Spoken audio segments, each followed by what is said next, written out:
आज का जो हमारा लेक्चर है वो है मॉड ऑपरेटर के ऊपर, मींस के जिसको मॉडुलस ऑपरेटर भी कहा जाता है। हम आज उसके बारे में डिस्कशन करेंगे, व्हाट इज़ मॉडुलस ऑपरेटर या मॉड ऑपरेटर। ठीक है, बहुत सारे लोगों को इसमें मसला रहता है कि ये वर्क करता कैसे। मैं बहुत ही ईजी एग्जांपल आपके लिए लेकर आया हूँ।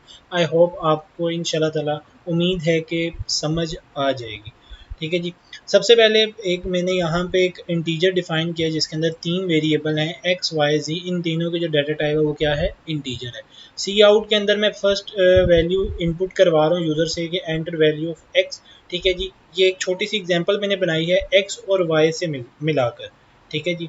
एक्स हमारी वो वैल्यू होगी जो इनर होगी और वाई हमारी वो वैल्यू होगी जो आउटर होगी। ये क्या है इनर आउटर, में अभी आपको समझा देता हूँ। ठीक है, जो एक्स की वैल्यू इनपुट करवाएंगे वो सी इन एक्स के अंदर कर देगा।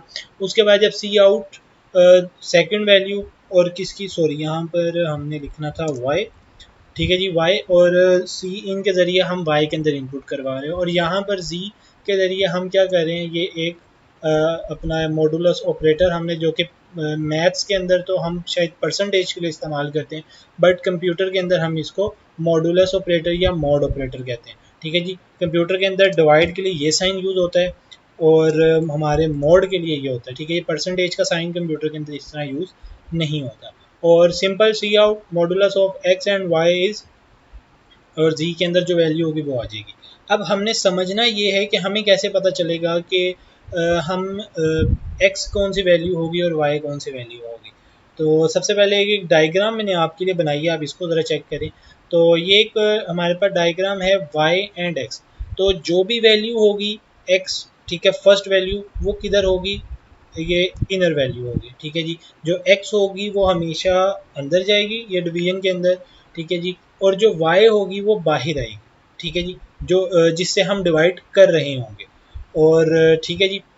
अब अगर फॉर एग्जांपल हम 5 और 3 के वाई की वैल्यू हम 5 रख रहे हैं और जो इनर वैल्यू है वो 3 रख रहे हैं, तो ये तो अगर हम देखें तो क्या 5 3 पर डिवाइड हो सकता है, नहीं हो सकता। ठीक है जी। तो वाई हमारी बाहर आएगी वैल्यू और जो एक्स है वो अंदर रहेगी। तो यहाँ पर एक एग्जांपल है कि अगर हम एक्स की वैल्यू छोटी रखें वाई की वैल्यू से, वाई की वैल्यू बड़ी है 5 और जो एक्स की वैल्यू है वो 3। अब प्रोग्राम के ज़रिए इसको करके देखते हैं कि वो क्या आंसर हमें प्रोवाइड करता है। तो एक्स की वैल्यू वहाँ पर हमने क्या रखी हुई थी 3, और वाई की वैल्यू हमने क्या रखी थी 5।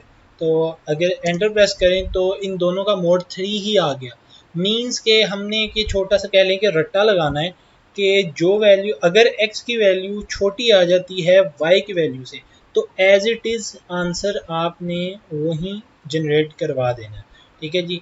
तो ये भी वैसे ही काम कर रहा है जैसे हमने रट्टा लगाया, हमारा मोड ऑपरेटर भी ऐसे ही काम करता है कि अगर जो इनर वैल्यू है, मींस के एक्स की वैल्यू छोटी आ जाती है वाई की वैल्यू से, जो कि डिवाइड होना पॉसिबल नहीं है, तो फिर हम क्या करते हैं कि उसी को एज इट इज़ प्रिंट करवा देते हैं। बट अगर ये देखें, अब हम कह रहे हैं कि जो y की वैल्यू है वो 3 है, मीन्स के y की वैल्यू छोटी है और x की वैल्यू क्या है, लार्जर है y से, तो 5 अंदर। तो अब यहाँ पर हम डिवीजन करेंगे तो ये जो हमारे पास एंड पर आंसर आ रहा है 2, ये है रिमाइंडर। मीन्स के जो हमारा मॉडुलस ऑपरेटर काम करता है वो ये काम करता है कि डिवीजन होने के बाद जो रिमाइंडर बचता है हमें वो रिटर्न करता है, और उसने कुछ रिटर्न नहीं करना कि यहाँ पर क्या है, ये क्वोशंट है क्या है, उसको इससे कोई लेना देना नहीं है। उसने क्या चीज़ देखनी है, आपका रिमाइंडर, रिमाइंडर क्या आ रहा है। ठीक है जी। तो आपने अब हम प्रोग्राम के ज़रिए इसको करके देखते हैं, जो वैल्यूज़ वहाँ पर एंटर थी वही वैल्यूज़ यहाँ पर एंटर करते हैं। तो x की वैल्यू हमने कहा बड़ी एंटर करते हैं और y की वैल्यू हम छोटी एंटर करते हैं और देखते हैं कि आंसर 2 आता है। तो वहाँ पर भी अगर देखें तो हमने 2 ही आंसर दिया हुआ था, और यहाँ पर भी हमारे मॉड ऑपरेटर जो काम कर रहा है वो भी इसी तरह से काम कर रहा है। मीन्स के जो अगर x की वैल्यू y से छोटी आ जाती है तो जो हमारा आंसर है वो x ही होगा। ठीक है जी।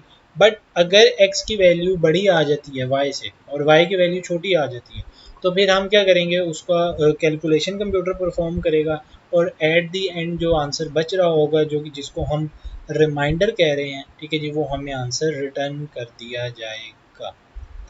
तो आई होप आपको समझ आई होगी। अगर नहीं समझ आई तो आप कमेंट सेक्शन में अपनी क्यूरी लिख सकते हैं। ठीक है, मैं आपको आपका सल्यूशन आप तक पहुंचाने की कोशिश करूंगा आपके क्वेश्चन का। Thank you so much.